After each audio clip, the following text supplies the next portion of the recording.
Muy buenas tardes a cada uno de ustedes, queridos amigos. Me alegra tener la oportunidad de saludarlos en esta tarde de la parroquia Divino Niño en el centro poblado del Vergel. Vamos a continuar con esta orientación, esta catequesis para primera comunión y confirmación que estamos impartiendo desde la parroquia Divino Niño. Un abrazo especial a todas las personas que van a estar con nosotros conectados en esta catequesis, a todos los niños también de comunión y confirmación que estarán pendientes de esta catequesis aquí en la parroquia Divino Niño. Recuerden que esta catequesis pues queda en las redes sociales para que luego puedan volver sobre ellas. Si en este momento no se pueden conectar, pues a cualquier hora del día, cualquier día de esta semana lo podrán hacer. Transmitimos esta catequesis a través de Facebook Live, esta página, también por YouTube y por WhatsApp también se estará enviando la comunicación a cada uno de los hogares, a cada una de las familias. Vamos a iniciar esta catequesis en el nombre del Padre, del Hijo y del Espíritu Santo. Amén. Nos ponemos en la presencia del Señor, invocando el Espíritu Santo. Ven, Creador Espíritu de los tuyos, la mente a visitar, a encender en tu amor los corazones que de la nada te gustó crear. Tú que eres gran consolador y don altísimo de Dios, fuente viva y amor, fuego ardiente y espiritual unción.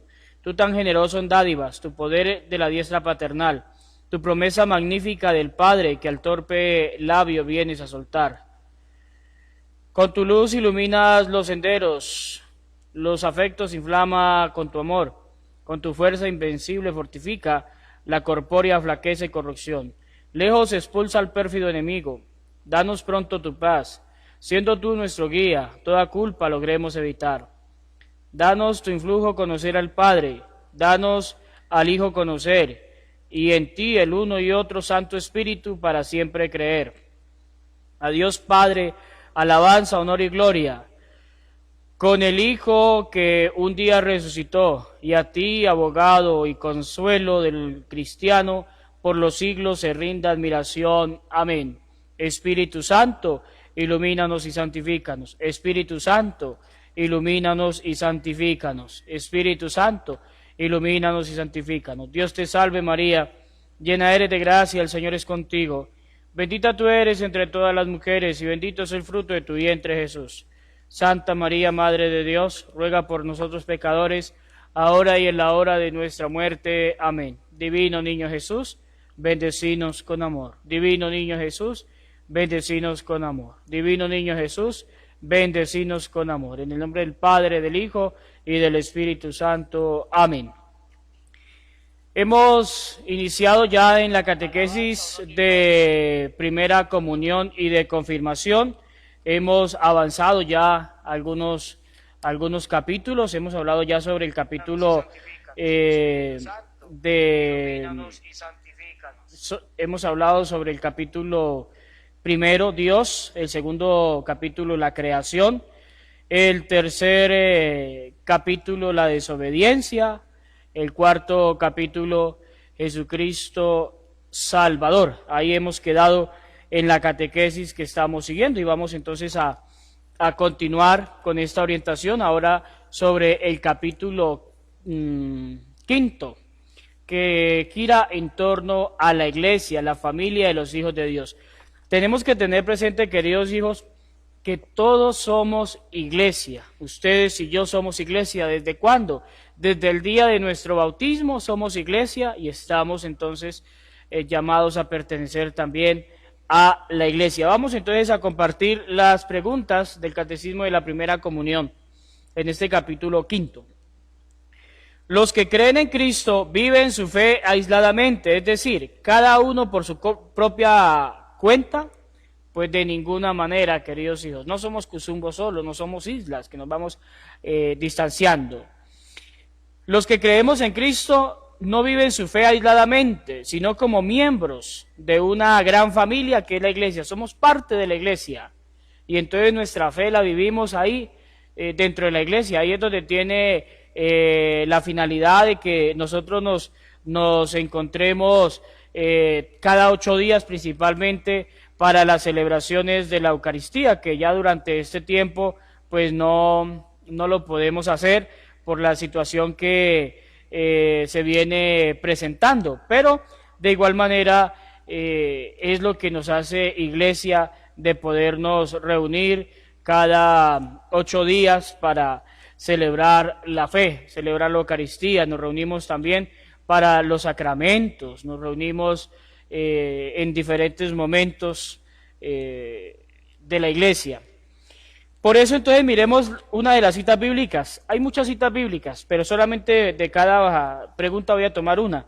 Hechos de los Apóstoles, capítulo 1, versículo 14, que dice lo siguiente: todos estos perseveraban unánimes en oración y ruego con las mujeres y con María, la madre de Jesús, y con sus hermanos. Oiga, todos perseveraban en la oración, ahí estaban unidos, no se aislaban, no se separaban, estaban unidos. Hechos de los Apóstoles 2, 44, 46 dice: todos los que habían creído estaban juntos, los que discípulos de Jesucristo estaban juntos, tenían en común todas las cosas y vendían sus propiedades y sus bienes y los repartían a todos según las necesidades de cada uno, y perseverando unánimes cada día en el templo, partiendo el pan en las casas, comían juntos con alegría y sencillez de corazón. Esta era la fraternidad que se vivía, como no llamaban suyo nada de lo que tenían, eran solidarios, compartían con su familia, compartían con la iglesia, aportaban. Ahí vemos también la importancia entonces de nosotros ayudar al sostenimiento de nuestra iglesia, de nuestra parroquia. Es tarea de todos los bautizados, de cada uno de los miembros de nuestra comunidad en donde se encuentra la parroquia, pues velar por ella. En este tiempo pues hemos visto también cómo en la parroquia las cosas, pues en este momento que no tenemos la visita de la gente, no viene y no llegan los aportes, las contribuciones, igual pues los pagos hay que hacerlos, los gastos no dan espera. Entonces, bueno, son cosas que también debemos de tener presentes. Somos iglesia, entonces necesitamos ayudar también al sostenimiento de nuestra iglesia. Lo hacía la primitiva comunidad, y ahí viene entonces la finalidad de poder dar aportes a la iglesia, de entregar también los diezmos que le corresponden a Dios. Es una manera de nosotros darle a Dios parte de lo que Él mismo nos da. ¿Qué otro nombre tiene la iglesia? A la iglesia se le llama pueblo de Dios o sacramento de salvación, también son nombres de los que se le dan a la iglesia. Miremos segunda de Pedro, versículo 9-10. ¿Sabe el Señor librar de la tentación a los piadosos y reservar a los justos para ser castigados en el día del juicio? Y mayormente aquellos que siguiendo la carne andan en concupiscencia e inmundicia y desprecian el señorío.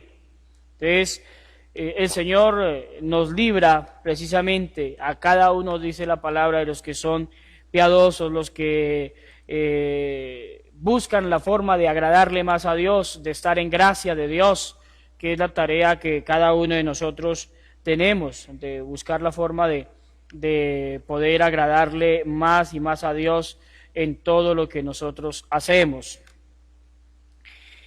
¿Quién fundó la iglesia? Tenemos que tener presente, queridos hijos, que la iglesia es de institución divina.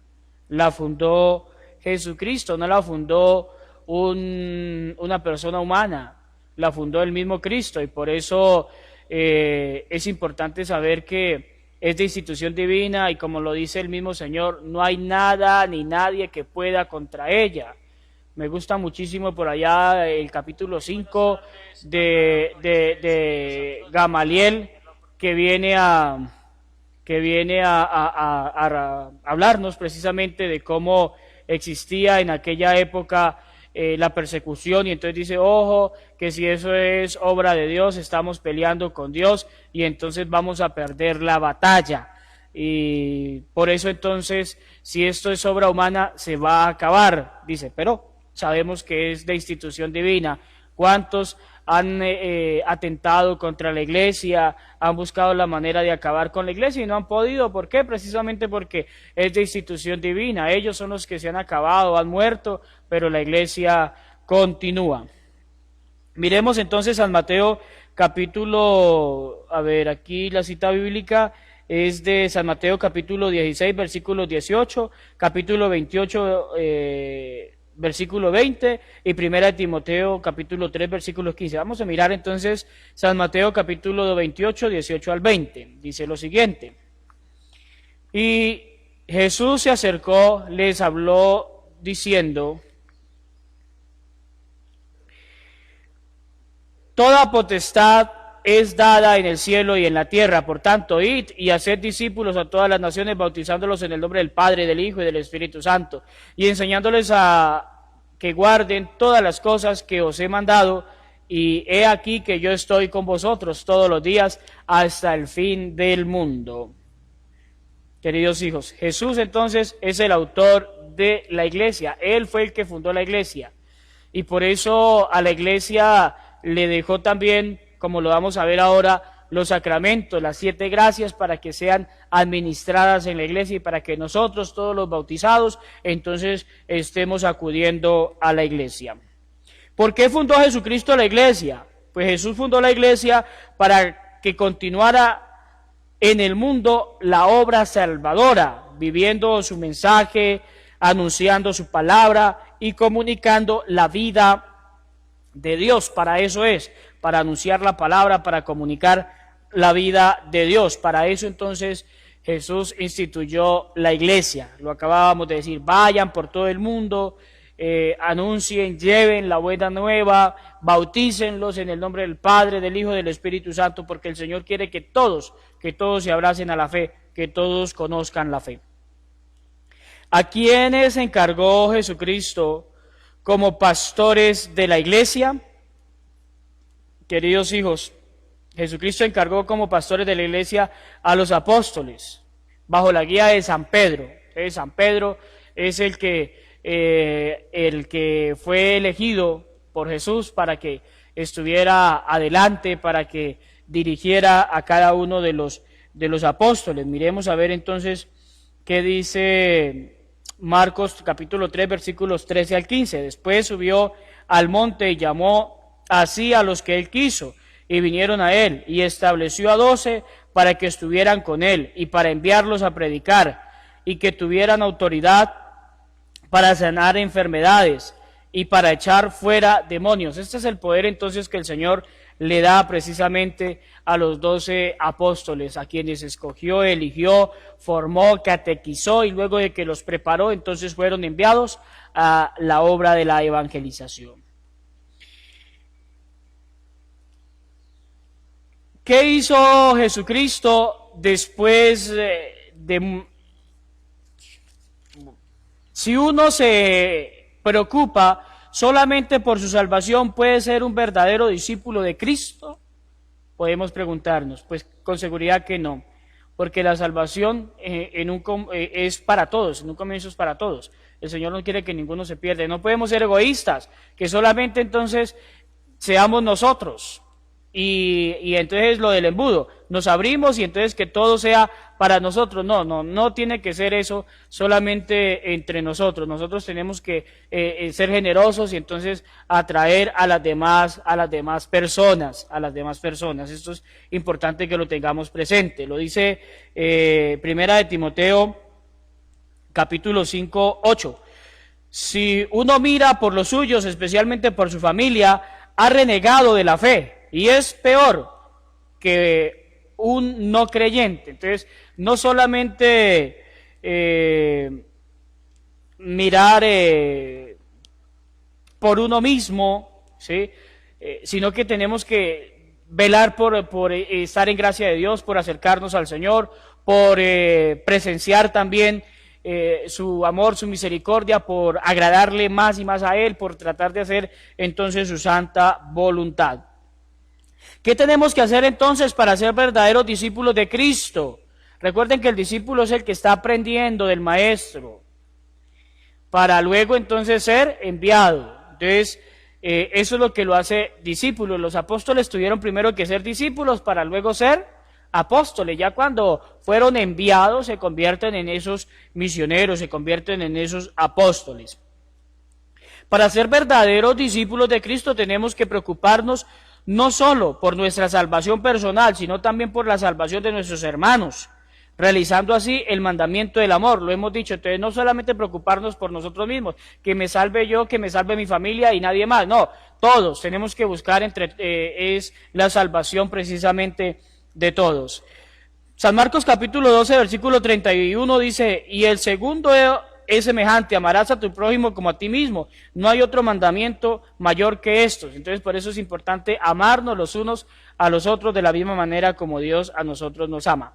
¿Por qué es espiritual y material la salvación que nos trajo Jesús? Pues, queridos hijos, la salvación que nos trajo Jesús es material y es espiritual porque abarca a todo el ser humano en su totalidad, en su plenitud, en su espíritu y materia, es decir, en cuerpo y alma.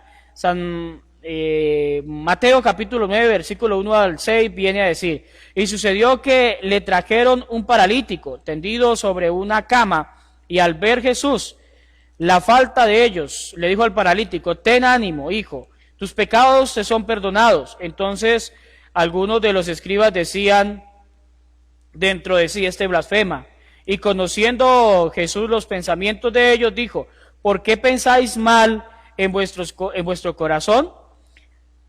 ¿Qué es más fácil decir, los pecados te son perdonados, o decir, levántate y anda? Pues para que sepáis que el Hijo del Hombre tiene potestad en la tierra para perdonar pecados, dice entonces al paralítico, levántate, toma tu camilla y vete a tu casa. Bueno, por eso entonces, queridos hijos, la salvación es integral, es todo el ser humano.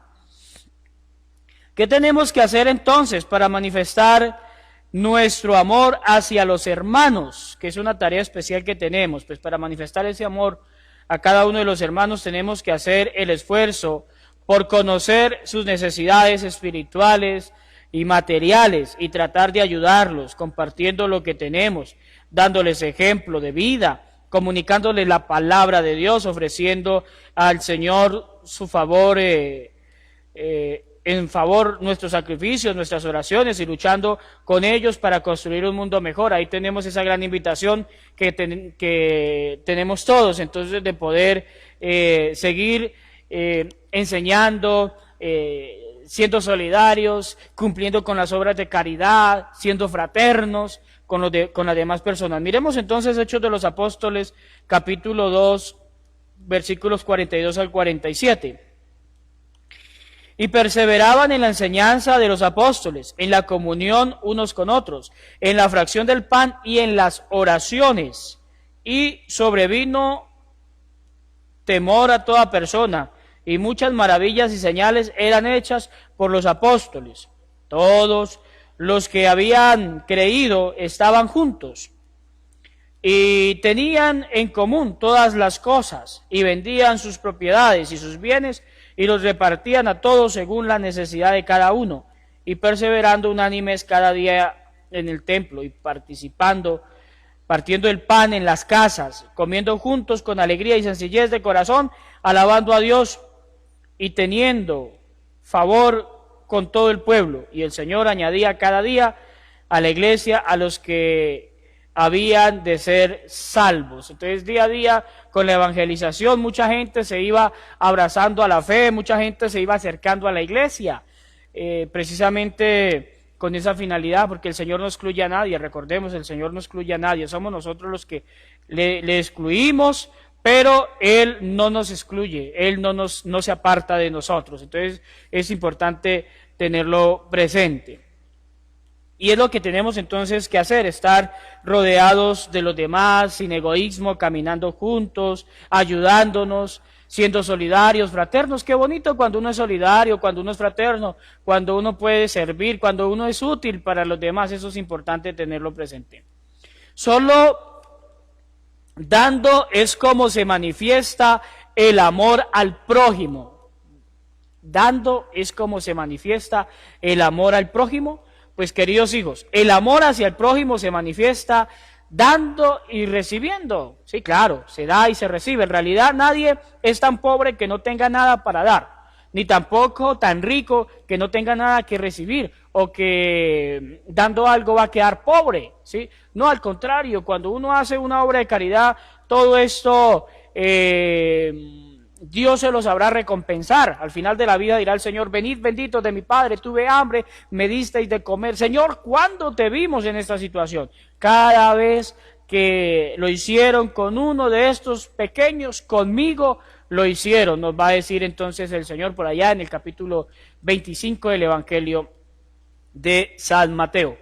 Siendo miembros de una misma familia, todos tenemos algo que dar y algo que recibir. Y aunque sea una sonrisa o un vaso de agua, es importante tenerlo presente. Entonces, sonreír no nos quita nada, al contrario, nos da mucho, rejuvenece. Una persona que no sonríe se amarga, se arruga rápido, ¿sí? En cambio, por eso es tan importante aprender a sonreír. Y como dice la palabra también, ser solidarios y dar a las demás personas, aunque sea un vaso de agua, dice la palabra: aquel que dé, aunque sea un vaso de agua, no quedará sin recompensa. Entonces es importante. Miremos una de las citas bíblicas de aquí. Entonces, a ver, San Mateo capítulo 10 versículos 42. Y cualquiera que dé a uno de estos pequeñitos un vaso de agua fría solamente, por cuanto es discípulo, de cierto os digo que no perderá su recompensa. Oiga, no quedaremos sin recompensa. Esto nos lo enseña también la Verónica por allá en la estación del Via Crucis, en la sexta, como ella saca la mejor de las toallas de su casa y Jesús deja su retrato en aquella tela. Y fuera de eso también ofrece un vaso de agua, que es uno de los soldados romanos el que le bota el agua y le impide que Jesús pueda probar esa agua. ¿Cuántas veces nosotros podemos tomar esa actitud también de los soldados romanos? De espantar, de alejar con nuestros gestos, actitudes y comportamientos. ¿Por qué nos hace el Espíritu Santo hijos adoptivos de Dios y hermanos de Jesús? El Espíritu Santo nos hace hijos adoptivos de Dios y hermanos de Jesús porque es el mismo Espíritu de Cristo, el Hijo de Dios por naturaleza. Al tener el mismo Espíritu del Hijo de Dios, también nosotros nos transformamos en hijos adoptivos de Dios y en hermanos de Jesús. Por eso es tan importante nosotros recibir la difusión del Espíritu Santo, que es para lo que nos estamos preparando nosotros en la iglesia ahora el próximo fin de semana en Pentecostés. Y bueno, también recibir el Espíritu Santo para hacernos hijos adoptivos de Dios. Miremos aquí una cita bíblica, Romanos capítulo 8, versículos 15 al 17. Pues no habéis recibido el espíritu de esclavitud para estar otra vez en temor, sino que habéis recibido el espíritu de adopción por el cual clamamos: Abba, Padre. El Espíritu mismo da testimonio a nuestro espíritu de que somos hijos de Dios, y si hijos, también herederos, herederos de Dios y coherederos de Cristo, si es que padecemos juntamente con Él, para que juntamente con Él seamos glorificados. Es importante entonces tener presente cómo nosotros nos hacemos parte de Cristo por medio del bautismo, recibiendo su efusión, recibiendo su gracia, recibiendo el Espíritu Santo, y así de esta manera vamos a ser también herederos de las promesas del cielo. Bien, avanzamos. ¿Qué diferencia hay entre los discípulos de Cristo? Entre los discípulos de Cristo hay solo una diferencia: el servicio. ¿Qué los diferencia? El servicio, la manera como ellos se entregan, se donan. Porque igual todos son enviados, pero entonces la manera como sirven a la comunidad es lo que los diferencia. Y esto era lo que sucedía también entre los demás judíos, como decían: bueno, y estos mírenlos, cómo se aman, mírenlos, por qué son tan diferentes, qué les ha pasado, qué los ha hecho así. Pues precisamente contar con el maestro, las enseñanzas del maestro es lo que los ha transformado y los ha cambiado. Miremos entonces una cita bíblica, Lucas 16:13. Y cuando era de día, llamó a sus discípulos y escogió a 12 de ellos, a los cuales también llamó apóstoles. Oiga, Jesús los escogió, los llamó apóstoles, o sea, enviados. Eso es lo que significa la palabra apóstol, es un enviado. ¿Quiénes nos desarrollan el servicio más importante en la iglesia? Pues ese servicio más importante dentro de la iglesia lo desarrolla, en primer lugar, el Papa, luego vienen los obispos, los sacerdotes, que desarrollan ese servicio dentro de la iglesia, porque tienen la misión de gobernar al pueblo de Dios con sus enseñanzas, santificando y también pues orando por estos pueblos, por estas comunidades que se les ha encomendado. Una cita bíblica, Hechos de los Apóstoles, capítulo 20, versículo 28, dice: por tanto, mirad por vosotros y por todo el rebaño en que el Espíritu Santo os ha puesto por obispos para apacentar la iglesia del Señor, la cual Él ganó por su propia sangre. Entonces, a esa iglesia de Cristo, cada uno de nosotros también pertenecemos y estamos llamados entonces al servicio.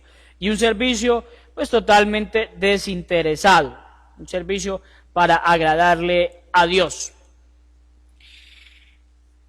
¿Quién es el Papa entonces? El Papa es el supremo pastor de la iglesia, el que gobierna la iglesia, el que dirige los destinos de la iglesia desde el Vaticano, desde Roma, en este caso, pues el Papa Francisco, y que a quien pues le ha sido encomendada la administración de la iglesia. Miremos una cita bíblica más también para profundizar. Y tú, hijo mío, álzate fuerte con la gracia de Jesucristo. Lo que has oído de mí en presencia de muchos testigos, confíalo a hombres fieles, que a su vez sean aptos para enseñar a otros. Entonces, esta es la misión también que tienen los obispos, de elegir, y de ahí viene entonces la finalidad de que los muchachos están en el seminario y están haciendo un proceso y están evaluando su proceso periódicamente, mirando los pasos que van dando, los avances, y de esta manera entonces se van considerando personas aptas para recibir el ministerio, o inmediatamente entonces van siendo apartados también de los seminarios. ¿Por qué el Papa entonces es el supremo pastor de la iglesia? El Papa es el supremo pastor de la iglesia porque es el sucesor de San Pedro, a quien Cristo Jesús confió el cuidado de toda la iglesia. Y tú eres Pedro, y sobre esta piedra edificaré mi iglesia. Lo va a decir por allá San Mateo capítulo 16, versículos 18 al 19. Los obispos entonces son los pastores de la iglesia que están en comunión con el Papa. El obispo es el que está en comunión con el Papa, entonces representa al Papa. En este caso, nuestra diócesis, que está conformada por 62 parroquias, ahora 2 más, 64, entonces el que gobierna esta porción de la tierra, el que gobierna en la iglesia, en la diócesis, en este caso, pues es el señor obispo, que está en comunión con el Papa. Por eso el obispo tiene que estar en comunión con el Papa. Y los sacerdotes, pues, estar en comunión también con los obispos. ¿Por qué los obispos son pastores de la iglesia? Los obispos son los pastores de la iglesia porque son los sucesores de los apóstoles, a quienes los apóstoles eligieron, y siguen entre ellos sucediendo a los apóstoles en esta ardua misión, en esta ardua tarea. Primera de Timoteo capítulo 2 versículos 1 al 2 viene a explicarnos esta orientación. Filipenses 1:1 y San Mateo 28:20, donde Jesús también les dice que va a estar con ellos hasta el final de los tiempos. ¿Quiénes son los sacerdotes o los presbíteros? Los sacerdotes o los presbíteros son los colaboradores de cada uno de los obispos y que tienen una misión específica: predicar la palabra de Dios, guiar las comunidades cristianas y comunicarles la vida de Dios a través de su gobierno, de sus enseñanzas, de sus oraciones, de sus sacramentos, toda la misión que un sacerdote realiza, que a la vez está representando al señor obispo en su parroquia y representando entonces al Papa también, que es la Iglesia en cada una de las porciones de la diócesis, en este caso, cada una de las parroquias. ¿Quiénes forman parte plenamente de la Iglesia? Pues de la Iglesia forman parte todos los bautizados que aceptan todas las enseñanzas de Jesucristo. Para entrar a formar parte de la Iglesia se necesita el bautismo. Necesitamos entonces recibir el bautismo. Es necesario para formar parte de la Iglesia. Todos los que aceptan las enseñanzas de Jesús y reconocen la autoridad del Papa y de los obispos, entonces son los que entran a formar parte de la Iglesia. San Mateo capítulo 10, versículos 40 dice: el que a vosotros recibe, a mí me recibe, y el que a mí me recibe, recibe al que me envió. Entonces, eso para que lo tengamos presente. ¿Cómo se llaman a los cristianos que no aceptan todas las enseñanzas de Jesús o no reconocen la autoridad del Papa y de los obispos? ¿Cómo se le llaman entonces a cada uno de ellos?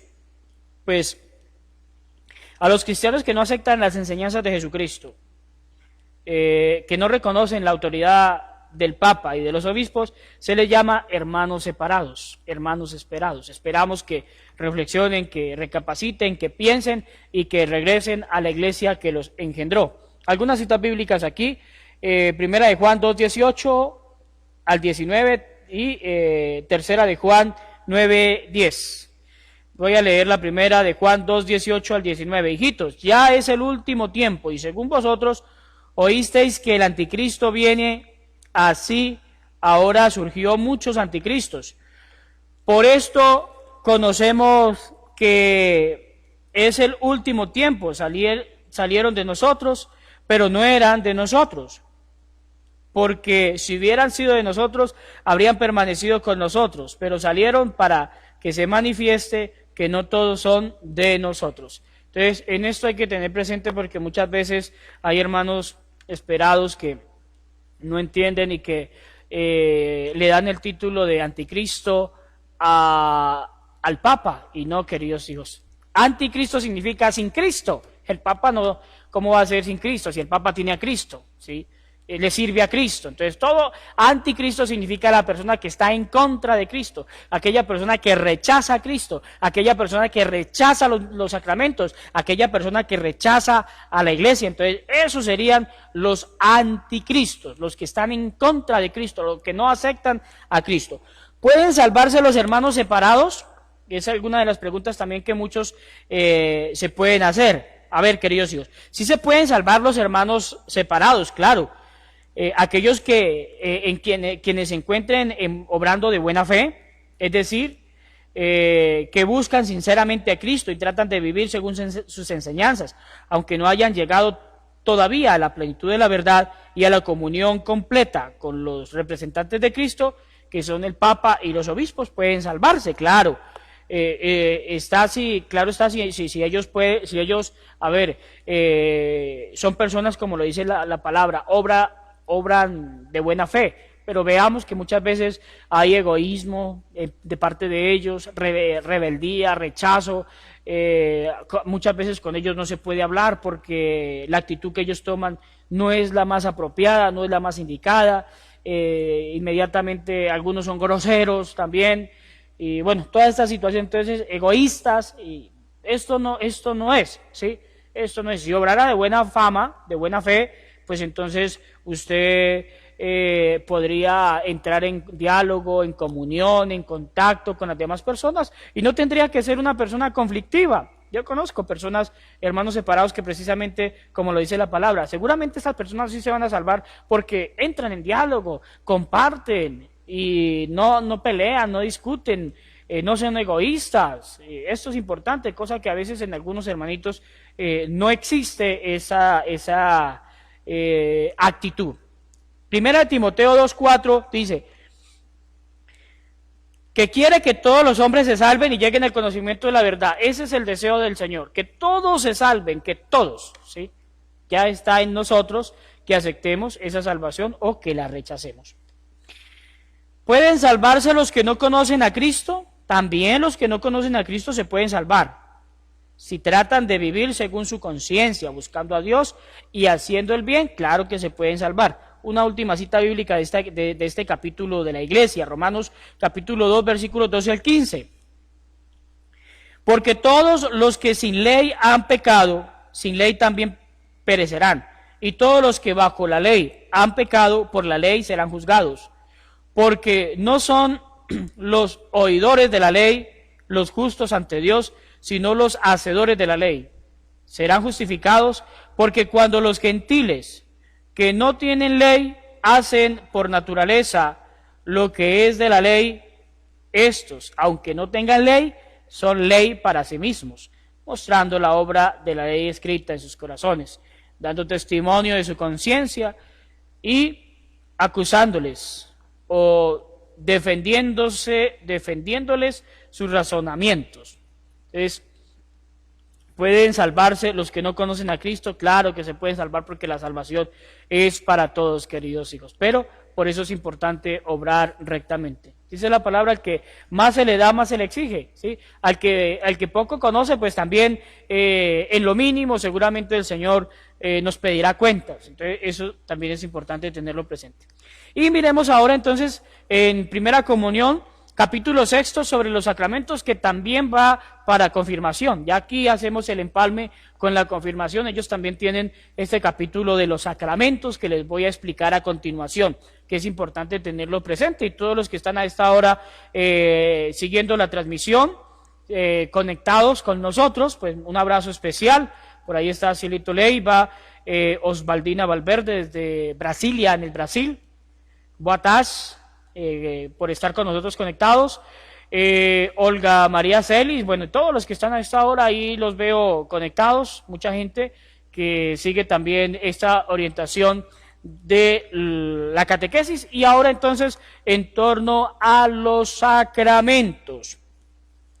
Los sacramentos son los signos de la iglesia, lo que identifican a la iglesia, lo que hacen que la iglesia sea única en el mundo entero, queridos hijos, es porque tiene precisamente los sacramentos, porque tiene los sacramentos. ¿Cuáles son los principales medios que Jesucristo dejó a la iglesia para comunicarnos la vida de Dios? Pues los sacramentos, los principales medios que Jesús nos ha dejado para que nosotros continuamente estemos en comunión con Dios, y por eso estamos llamados a recibir los sacramentos. ¿Qué es un sacramento?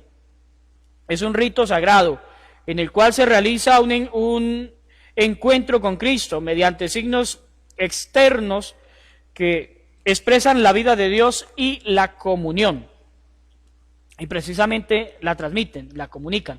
Por eso es importante entonces tenerlo presente. ¿Cuántos son los sacramentos? Los sacramentos son 7, y aquí entonces vamos a explicar cada uno de los sacramentos con las citas bíblicas. Aquí les voy a regalar 3 citas bíblicas por cada sacramento. Si tienen ahí papel y lápiz, pues aprovechen para que ustedes, los que de pronto no tengan el catecismo que yo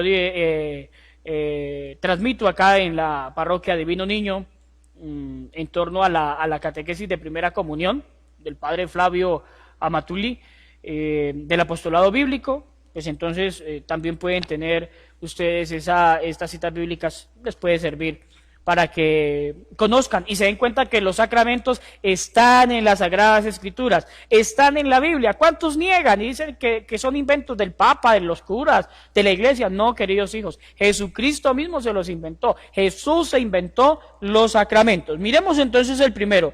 El primero es el bautismo, con el cual nosotros nos hacemos hijos de Dios. El bautismo, que nos quita el pecado y cualquier otra mancha, nos da la vida de Dios y nos hace miembros de la iglesia.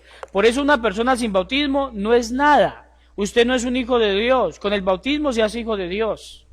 Sin el bautismo entonces es una criatura, es como ser un animalito, algo de lo que Dios ha creado. pero ¿cuándo se hace hijo de Dios? El día en que usted recibe el sacramento del bautismo. Por eso es tan importante, y los viejos tenían tan clara la concepción que buscaban el bautismo de sus hijos. Nacía un niño, inmediatamente se iban a buscar el bautismo. Hoy en día priman otros intereses personales, dejemos para fin de año, hacer fiesta, o cuando venga fulano de tal que está en tal parte, y bueno, muchas veces son como esos intereses personales. Pero es importante entonces bautizar a un hijo lo más pronto posible. En los templos, en las parroquias, hay bautismos constantemente, ¿sí? Que cada mes se hacen sacramentos de bautismo. Ahora, pues por estos días de la pandemia tenemos los templos cerrados, como ustedes pueden ver allá a la parte de atrás, y así estamos en todas las parroquias frente a esta situación. Pero, sin embargo, es importante tenerlo presente. Miremos las citas bíblicas. San Mateo 28, 19. Vayan y hagan discípulos a todos los pueblos, bautizándolos en el nombre del Padre, y del Hijo, y del Espíritu Santo. Hechos de los Apóstoles 2:38. Conviértanse y háganse bautizar cada uno de ustedes. Oiga, es importante entonces el bautismo. Romanos 6, 4 al 5. Por el bautismo hemos sido sepultados con Cristo, porque hemos sido injertados en Cristo a través de su muerte. Por eso es tan importante el bautismo, para entrar a formar parte del pueblo de Dios, para entrar a tener parte en el Señor. Entonces el bautismo.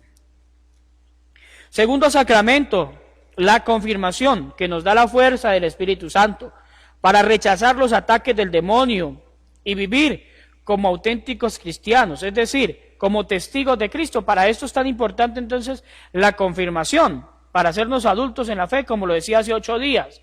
Nos hacemos adultos en la fe por medio del sacramento de la confirmación. Cuando no tiene la confirmación usted, pues entonces sigue siendo un infante, tenga los años que tenga, 20, 30, 40, sea los años que tenga, sigue siendo un infante en la fe, porque le hace falta el sacramento de la madurez de la fe.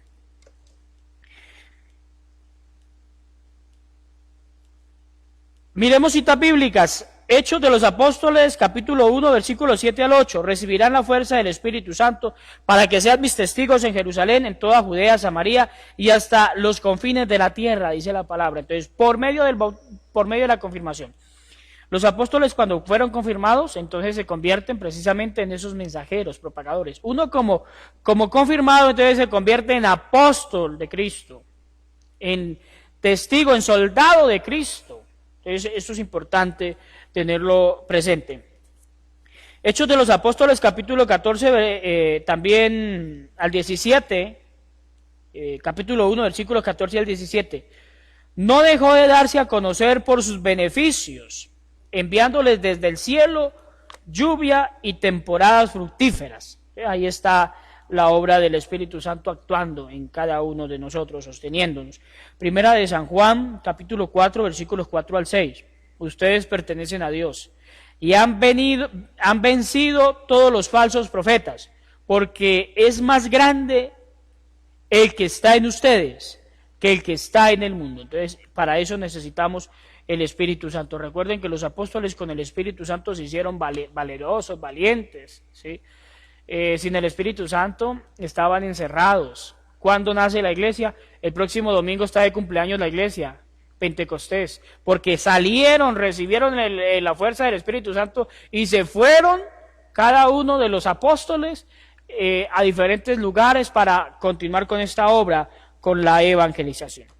Tercer sacramento,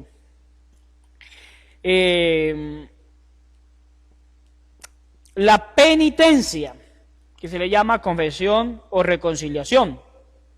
Y la penitencia es para que se nos borren los pecados cometidos después del bautismo. Como somos humanos, nos equivocamos, fallamos, pecamos, por eso entonces nos acercamos al sacramento de la confesión para encontrar esa paz y esa tranquilidad que en este momento pues no podemos. Estamos esperando que todo esto pase para poder entonces seguir recibiendo esa gracia, esa fuerza, recibir entonces también el sacramento de la confesión. Miremos algunas citas bíblicas, como la confesión, que es un sacramento de los que muchas veces nuestros hermanos separados rechazan, es un sacramento bíblico.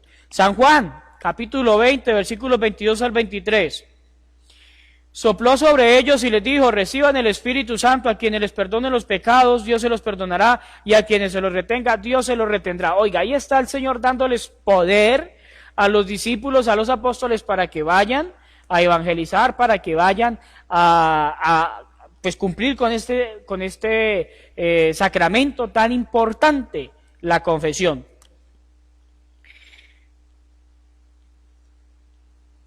Otra cita bíblica también que tengo aquí, Santiago capítulo 5, versículo 6. Dice lo siguiente: reconozcan mutuamente sus pecados y oren unos por otros para que se sanen. Entonces es importante reconocer las faltas, reconocer los pecados. Recuerden que el Señor decía: el que esté sin pecado, que tire la primera piedra. Todos somos pecadores mientras estemos aquí en la tierra. Por eso necesitamos entonces de la misericordia de Dios. Cuarto sacramento, la Eucaristía. Bueno, aquí los voy compartiendo en el orden como antiguamente recibíamos los sacramentos. Bautismo, se recibía después la confirmación, después se recibía la confesión, después se recibía entonces la Eucaristía. Hoy en día lo recibimos, entonces, bautismo primero, la confirmación no es un añadido del bautismo, por eso se separó, y entonces ya a los 12 años lo recibimos, y entonces recibimos bautismo, después vamos a recibir la confesión, nos confesamos para hacer primera comunión, y luego entonces, después de la primera comunión vendría la confirmación. Entonces, Eucaristía. Es la comunión o Eucaristía en la que recibimos el cuerpo y la sangre de Cristo como alimento de vida eterna. Por eso lo va a decir San Juan capítulo 6, versículos 53 al 54. El que come mi carne y bebe mi sangre tiene vida eterna, y yo le resucitaré en el último día. ¿Sí? Entonces, por eso es importante que nosotros recibamos la Eucaristía. Recibir la Eucaristía y recibir entonces a Jesucristo. Lucas capítulo 22, versículos 19 al 20. Después tomó pan, dio gracias, lo partió y lo dio a sus discípulos, diciendo: esto es mi cuerpo que se entrega por ustedes, hagan esto en memoria mía. ¿Sí? Entonces, mire, lo que sucede en la Eucaristía, cuando nosotros participamos de la Eucaristía, son el mismo mandato de Jesucristo, las mismas palabras de Jesucristo, son las que el sacerdote entona siempre en el sacramento de la Eucaristía, en este momento de la consagración. Primera de Corintios 11, capítulo 11, versículos 22 al 29 dice: el Señor, la víspera de su pasión, cuando se reúne con sus apóstoles e instituye la Eucaristía, y por eso va a decir también: el que come el cuerpo y bebe la sangre indignamente está comiendo y bebiendo su propia condenación. Eso es importante tenerlo presente. Primera de Corintios capítulo 11, versículos 22 al 29, que es la carta que se escribe en el año 52, primero a los evangelios, y es el testimonio más antiguo en torno a la Eucaristía. Quinto sacramento, la unción de los enfermos, que le ayuda al enfermo a recuperar la salud, si esto corresponde a la voluntad de Dios, o a morir como un buen cristiano también. Es muy, muy importante esto. Entonces, recibir la unción de los enfermos, no de esa extrema unción para que se muera. Entonces, venga padre, aplíquele los óleos para que se muera más rápido. No, eso no es. Entonces, hoy en día la unción de los enfermos lo recibe una persona que está en una enfermedad prolongada, larga, puede recibirlo, puede solicitarlo, o cuando usted está en peligro de muerte, o cuando va a una cirugía muy riesgosa, puede solicitar entonces este sacramento de la unción de los enfermos. Pero hay que tener cuidado de los excesos. No es que porque, ay padre, tengo gripa, ¿será que me puede colocar los óleos? No es un juego, es algo muy serio. En una enfermedad prolongada se recibe este sacramento 2 veces en el año, no tampoco cada 8 días ni cada mes, como muchas veces los familiares quieren. Padre, venga y póngamele los óleos. Si ya se le colocó la semana pasada o hace un mes, no se puede volvérselos a colocar, tiene que pasar mínimo 6 meses, ¿sí? Para que se le apliquen nuevamente los santos óleos. Miremos entonces algunas citas bíblicas.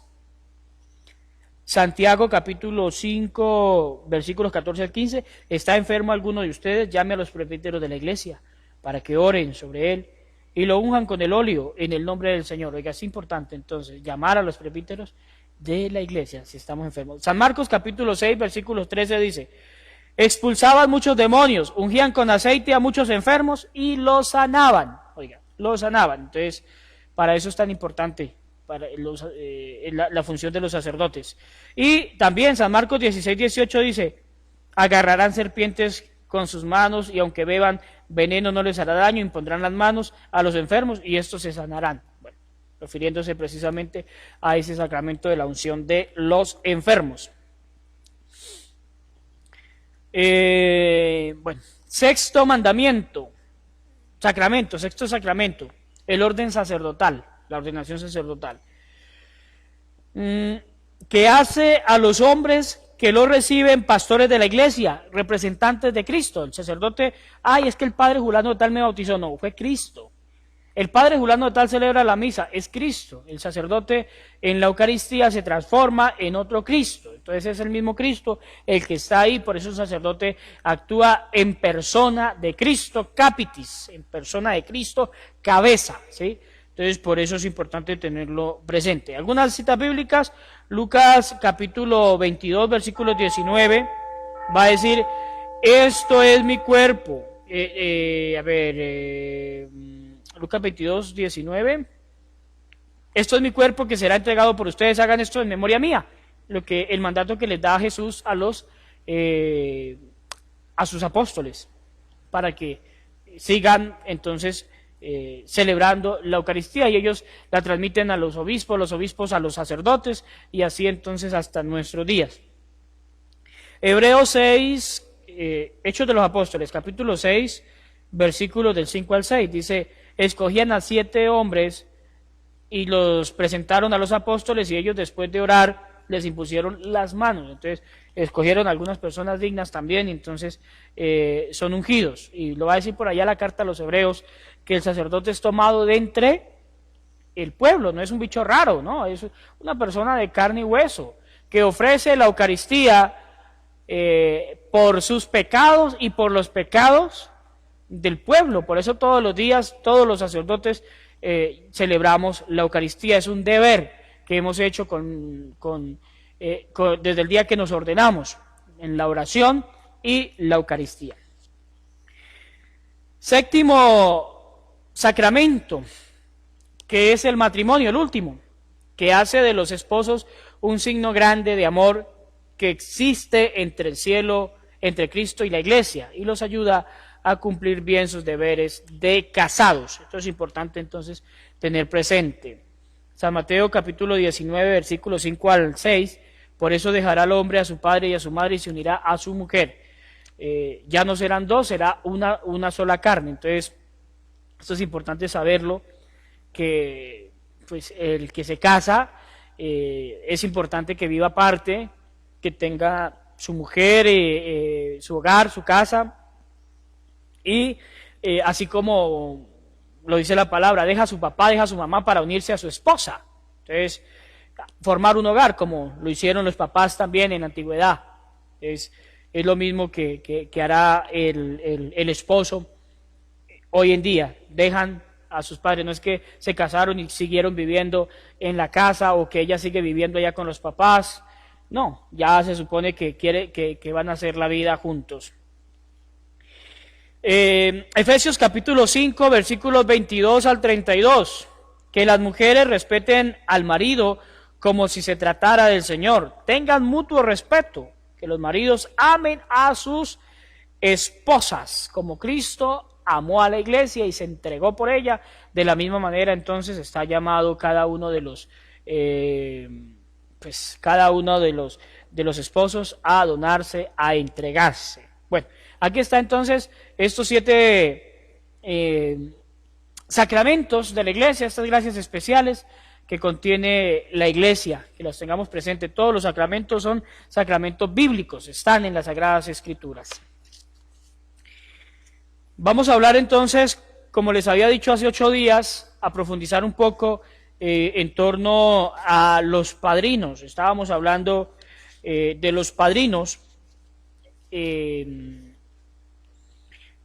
para el sacramento de la confirmación. Entonces, padrino, ¿qué significa? Segundo papá. Usted le está colocando un segundo papá a su hijo, ¿sí? Por eso, eso significa padrino, segundo papá. Quiere decir que si llegara a faltar usted, Dios no lo quiera, pero que así sucediera, ¿quién tendría que hacerse cargo de los hijos? Pues los padrinos. Vayamos a la realidad, ¿quién lo hace? Muchas veces creemos que el padrino es un añadido, un pegote y ya, listo, pare de contar. No, no tiene que ser así. Por eso es tan importante la función del padrino, padrino, segundo papá, el que acompaña en la orientación con buenos ejemplos, dándole testimonio a estos hijos y que también deberá de responder ante Dios por estos hijos.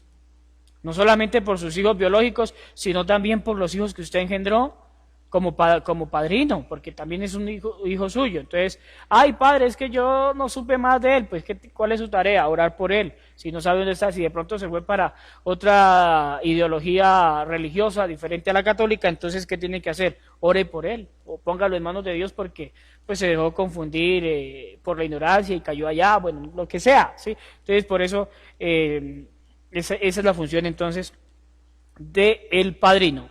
Retomemos algunas cosas entonces en torno al padrino. Padrino de confirmación es la persona, ojalá del mismo sexo. Si el niño es el que va a hacer la confirmación, el padrino debería ser pues el hombre, aunque la iglesia lo permite, puede ser hombre o mujer el padrino. Entonces, por eso muchas veces a los niños, hay niños que escogen madrinas y hay niñas que escogen padrinos. Bueno, eso no hay problema, la iglesia permite las dos opciones con el apadrinato. Quien acompaña al confirmado mientras éste recibe el sacramento de la confirmación. Padrino, si se escoge bien, puede ser muy útil en la vida cristiana. Ya lo decía hace 8 días. Desde el bautismo que se recibe, tiene un padrino, pues ese mismo padrino debe ser el que lo acompaña a uno ya en la confirmación. Vayan a responder lo que me decían 2 niños hace 2 años cuando les hacía el examen y les preguntaba quién es su padrino de bautismo, fulano de tal, quién es su padrino de confirmación, fulano de tal, y entonces le decía, ¿y por qué no escogió al padrino de bautismo como para que le sirviera de confirmación? Y 2 niños me dijeron, chay padre, ¿eso para qué? Entonces que no vayan a decir de ustedes padrinos, chay padre, ¿eso para qué? Porque muchas veces eso pasa cuando se ha buscado de pronto el padrino por conveniencia. Entonces, que busqué al padrino aquí al compadre, aquí al rector para que, pues a ver, mi hijo no tenga problemas en el colegio. O busqué de padrino aquí al dueño de la miscelánea, aquí al dueño de la boutique, aquí al dueño del supermercado, para que nos dé el mercado más barato. Y bueno, intereses personales que en última no van a funcionar y no van a servir para nada, porque pues muchas veces eso sucede. Pregúntese cada uno de su padrino al menos lo llama, su padrino está pendiente de usted, en algún momento lo visita, le da algún consejo. ¿Sabe usted quién es su padrino? Porque muchas veces ni sabe tampoco quién es su padrino. Entonces, empezando por ahí. Para ser padrino de confirmación se necesita, primero, haber recibido ya los sacramentos de bautismo, comunión y confirmación. O sea, la iniciación cristiana. Tiene que ser un adulto en la fe. Si usted no lo es, no puede ser padrino, por más que, como se le dice, se le vaya el deseo de querer ser padrino, pero no es confirmado, no puede ser padrino. El requisito para ser padrino tiene que tener la iniciación cristiana. Ser un buen cristiano, oiga. Por eso no sirve de padrino o de madrina de confirmación una persona que no va a misa. ¿Para qué va a buscar usted una persona que no le va a dar ejemplo a su hijo? Que no practica la religión o que vive en mal estado, no se acepta. Que el padrino vive en unión libre, no sirve. El padrino para cualquier sacramento, para el bautismo o confirmación, tiene que ser casado o soltero. Hay padres que son tajantes en esto y le dicen, solamente le acepto padrinos casados y me traen partida de matrimonio. Entonces, ahí sé que es casado o no es casado. Pero la norma de la iglesia permite que sea soltero o que sea casado, pero no que vivan juntos, amancebados, ¿sí? No, o muchas veces pueden mentir, como me sucedió hace algún tiempo. Llega una persona y me miente, estaba recién llegado yo a esa parroquia, y entonces esa persona vivía en unión libre, y pues recién llegado, además esa persona no estaba ahí cuando llegó a padrinar, y entonces después de que pasaron los sacramentos fue que descubrí que esa persona estaba en unión libre. Entonces yo lo llamé y le dije: hijo, usted no debió haber hecho eso. ¿Por qué mintió? ¿Por qué negó que usted vivía enmozado? Le dije así, que usted estaba juntado. Usted le ha mentido a Dios, le dije, no a mí, sino a Dios, porque usted, ese apadrinato no le va a servir. Usted es un padrino ilegal, ¿sí? No es un padrino legítimo porque usted ha engañado, ¿sí? Entonces es muy grave, es muy delicado eso, queridos. Entonces no se aceptan padrinos que vivan en unión libre, tienen que ser padrinos solteros o padrinos casados, ¿sí? Entonces eso hay que tenerlo presente para que no hayan después inconvenientes. ¿Cuáles entonces van a ser los deberes del padrino o de la madrina? No es dar plata, tenga cada 8 días, cada mes la mensualidad, no, al padrino no le corresponde eso. Entre el padrino y el ahijado debe de haber una amistad, confianza y respeto. Eso sucede, debe de haber amistad, confianza y respeto. El padrino debe de ser una persona que se pueda encontrar de vez en cuando con el ahijado, para que su influencia sea efectiva. Entonces de vez en cuando se encontró, se vio con el ahijado, eso es importante. Tiene la responsabilidad de ayudar de alguna manera con sus buenas palabras, buenos ejemplos, a que su ahijado cumpla bien sus deberes de cristiano, que son los siguientes: santificar los domingos con la misa y el descanso, tener una conducta responsable, ser caritativo con los demás, defender la religión, propagar la devoción, la religión también. Entonces, todo esto tiene que llevarlo el padrino. Bueno, entonces espero que quede claro la orientación de los padrinos. Muchos ya están buscando los padrinos. ¿Quién les sirve como padrino? Entonces, que sea casado, que sea soltero, no que viva en unión libre, que ojalá sea una persona de ejemplo, de testimonio en la sociedad, no sea un borrachoso, ¿sí? Sea una persona, no sea una persona que se la pase por allá en las galleras, en las cantinas, ¿no? Que sea una persona que frecuenta los sacramentos, que se confiesa, que comulga. Muchas veces el papá vive en unión libre y entonces al menos el ejemplo del padrino al niño que lo ve, que va a la misa, que se confiesa, que comulga, eso lo tiene que motivar a él, ya que el papá no lo puede hacer, ¿sí? Entonces eso es importante tenerlo presente. ¿Quién es el ministro de la confirmación? El ministro de la confirmación es el señor obispo, es propio del obispo, por eso el sacramento de la confirmación es propio del obispo, cosa que él tiene la finalidad de dar el sacramento como lo hace nuestro obispo. Él viene a las parroquias al menos una vez al año cuando son las confirmaciones, porque también sabemos de sus compromisos, de sus oficios.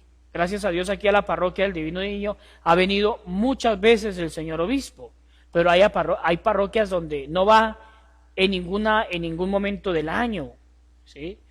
Incluso ni a las confirmaciones, porque de pronto hay otros oficios, otros compromisos de última hora y no pudo ir. Entonces, el ministro principal de la confirmación es el señor obispo. En casos excepcionales puede ser también un sacerdote que sea autorizado por él, un sacerdote autorizado por él. Entonces, a quien el mismo obispo le dio la delegación para que pudiera presenciar la confirmación. Puede ser entonces el vicario foráneo, que corresponde a la vicaría, o en su defecto el mismo párroco, pero pues con la delegación del señor obispo.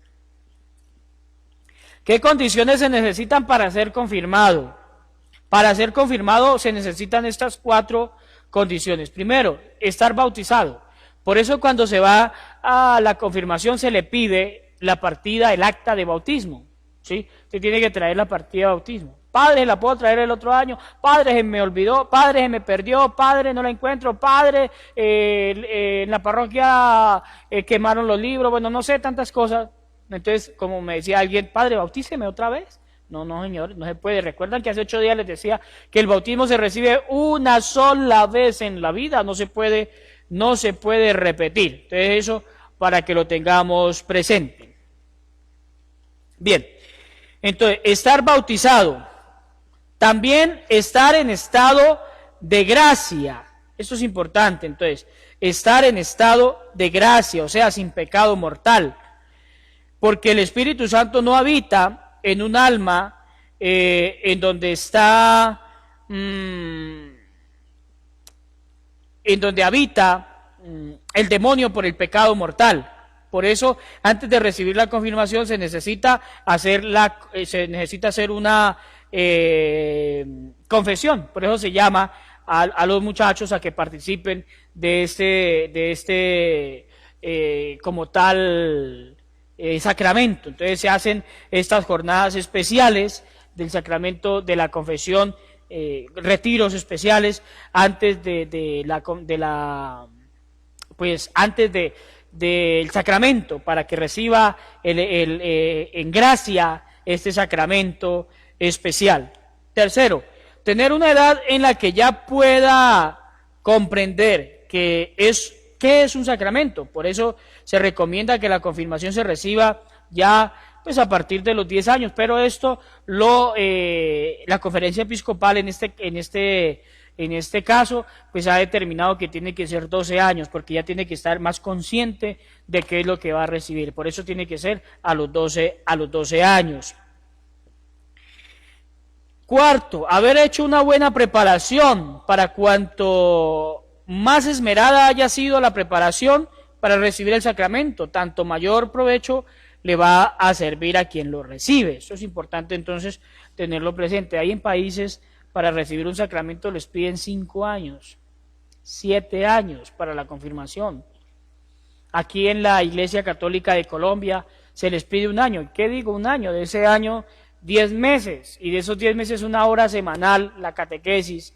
Entonces es algo muy poco, muy poco. Y ahora con esta situación, esta cuarentena en donde tenemos que estar nosotros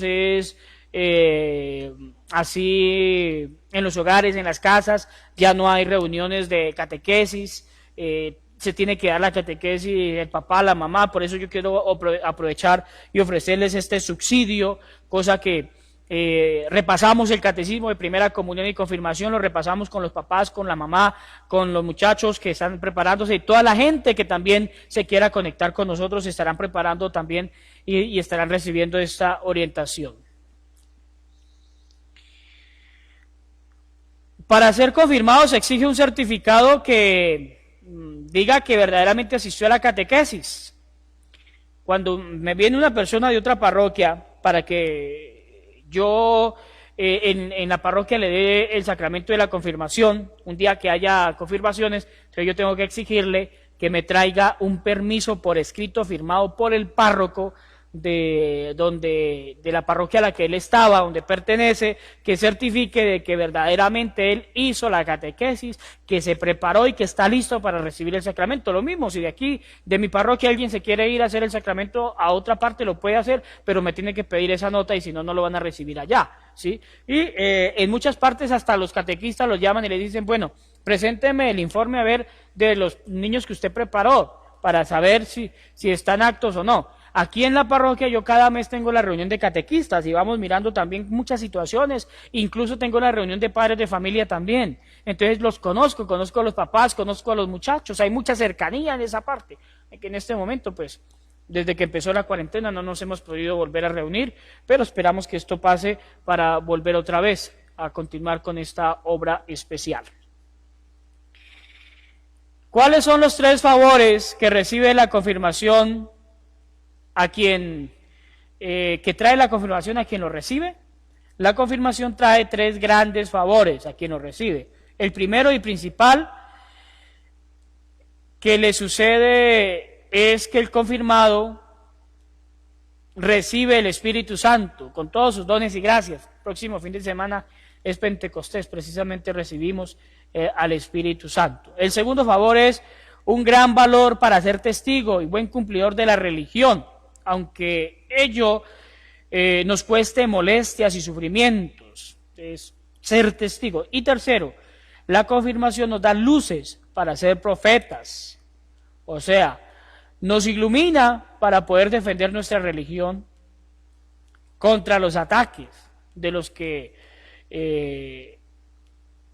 no aceptan como tal la iglesia. Bueno, entonces estos son los tres favores que nos da la confirmación. El Espíritu Santo nos hace testigos y nos da la luz también para defender la fe. Entonces nos convierte en esos propagadores, defensores de la fe. Bien, me alegra entonces acompañarlos con la catequesis en el día de hoy, desde la parroquia Divino Niño Jesús, con esta orientación de primera comunión y de confirmación. Muchas gracias a todos los que han estado aquí también conectados, participando de esta catequesis, y los que en el transcurso de esta semana también pueden volver sobre la catequesis que queda ahí en la web para que la puedan aprovechar. Que Dios les acompañe, les bendiga, les permita tener una feliz tarde.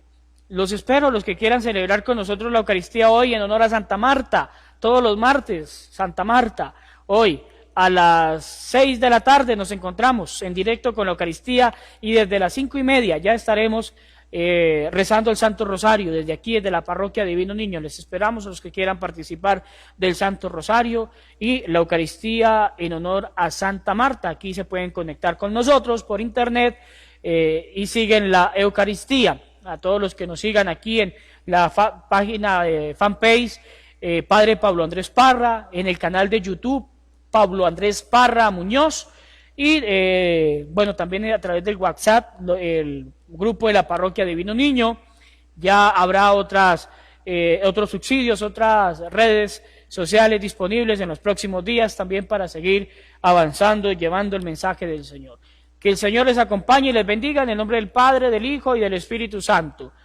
Muchas gracias a todos, una feliz tarde.